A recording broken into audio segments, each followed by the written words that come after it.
Halo guys, hari ini kita akan ngobrolin soal masalah kesehatan mental remaja menjelang ujian. Jadi untuk mempersiapkan diri ketika memasuki jenjang sekolah berikutnya, yaitu tentang SNMPTN atau UMPTN ya. Istilahnya mungkin berganti istilah. Nah ini perbedaan tahun 2002-2023 ya. Nah ada perbedaan. Pasti kalian bisa melihat apa yang bisa digarisbawahi dari sini.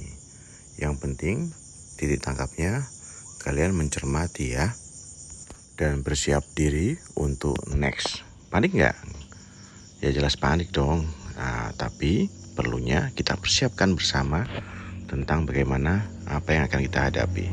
Jadi untuk mental health problem pada remaja biasanya kepanikan terhadap hal-hal yang akan dia hadapi di masa depan nanti. Ini biasanya sering kali muncul. Dan bisa terjadi stres, depresi, maupun timbul kecemasan pada diri kalian. Makanya hati-hati ya. Lalu, apa yang dilakukan ketika stres itu datang? Kalian siap menghadapi situasi yang akan datang? Maka perlu kita perhatikan hal ini. Jadi, ada yang dinamakan coping mekanisme, yaitu bisa gagal ataupun bisa berhasil. Dan bisa terjadi eustress dan stres. Dan stres itu juga bisa timbul seperti ini guys. Kalian bisa saja bingung ya, jadi kenapa bisa terjadi seperti ini ya? Normal gak sih? Ini yang dimaksud dengan stres. Kalian mesti cermati ya. Jadi stres itu berupa ketegangan mental dan setiap orang pasti bisa alami. Dan siapapun bisa alami kok. Dan kalau stres itu bisa menjadi kalian lebih fighting lagi atau malah flight. Itu respon yang akan terjadi. Jadi kalian akan bertahan atau bagaimana? Dan ini yang terjadi ketika kita stres. Tapi itulah yang mendidik kalian bakal jadi seperti apa. Dan tanda dan gejalanya stres seperti ini guys. Ya seperti apa yang bisa kalian rasakan biasanya dalam menghadapi sesuatu. Tapi tak apa. Cermati saja penyebab-penyebab stres berikut ini supaya kalian lebih hati-hati dan bertahan. Dalam menghadapi stres apakah sama? Sayangnya enggak guys. Jadi mekanisme ini akan terbentuk dari diri kalian dan kalian akan bertahan atau bagaimana. Ini what doesn't kill you make you stronger. Ini guys, kalian harus tetap ada stresor supaya kalian semakin mengambil pengalaman dari kehidupan kalian dengan cara coping mekanisme yang benar. Jadi itu yang kita lakukan. Apakah itu coping? Ya itu kemampuan kalian dalam menghadapi stres, dalam menilai, kemudian dalam emosional fokus kalian. Nah, kemudian apa itu distress?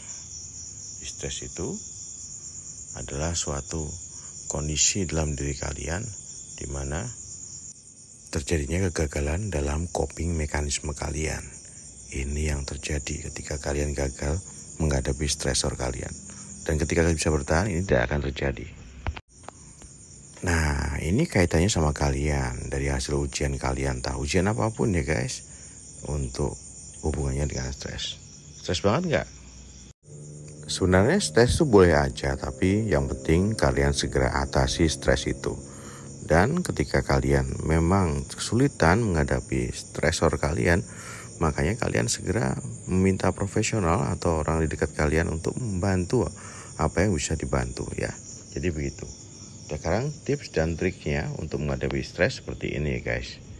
Ya, yang penting kalian sungguh-sungguh dalam menghadapinya. Ini tips dan triknya. Kalian bisa cermati. Oke. Ya. Nah, sekarang apa yang terjadi dengan kecemasan yang akan muncul ketika kalian menghadapi suatu ujian nantinya? Jadi cemas itu boleh gak sih? Apakah itu normal buat kalian? Yang jelas kenapa kita cemas? Apakah kita tahu kalau kita sedang cemas? Bagaimana cara mengatasinya? Coba kita lihat definisinya dulu. Kalian cermati ya.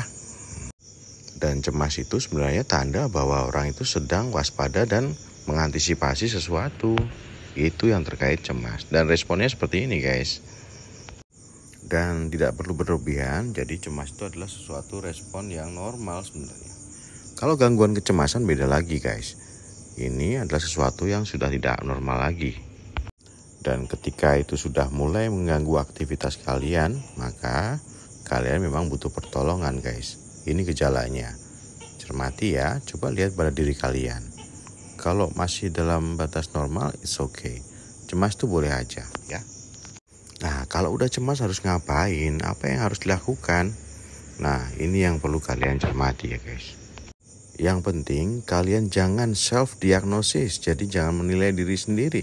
Tanyakan ke profesional, orang dekat kalian, orang tua, atau sahabat-sahabat kalian. Bicarakan dengan baik tentang diri kalian. Sebenarnya kalian mungkin masih dalam batas normal dan hanya cemas biasa saja, bukan gangguan cemas. Kalau khawatir, it's okay, karena ada suatu sebab.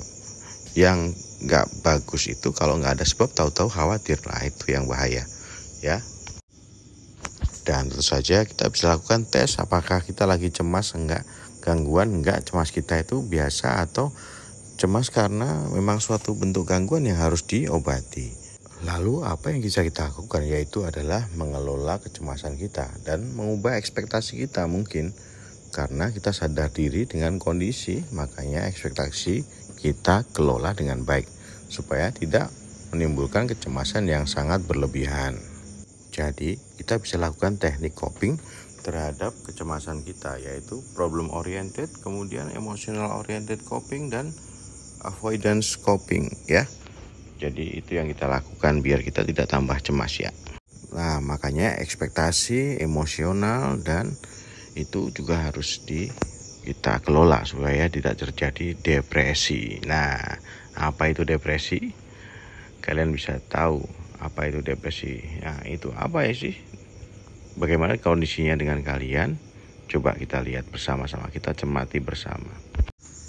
Nah, kita lihat apakah depresi itu normal? Bagaimana definisinya? Coba kita cermati.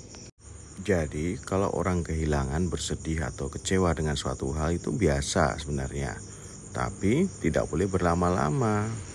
Makanya ini ada penyebab depresi yang perlu kalian perhatikan. Jadi boleh aja sedih, boleh aja kehilangan, tapi jangan berlama-lama. Kemudian ini gejala depresi. Coba kalian perhatikan. Yaitu anhedonia, anergia, dan afeknya depresif. Ini gejala kecil-kecil yang terkait depresi. Coba kalian cermati apakah ada pada diri kalian. Jadi sedih boleh aja, tapi jangan lama-lama ya. Jangan lama-lama. Segera move on dari kesedihan kalian supaya tidak jadi depresi ya, gitu ya.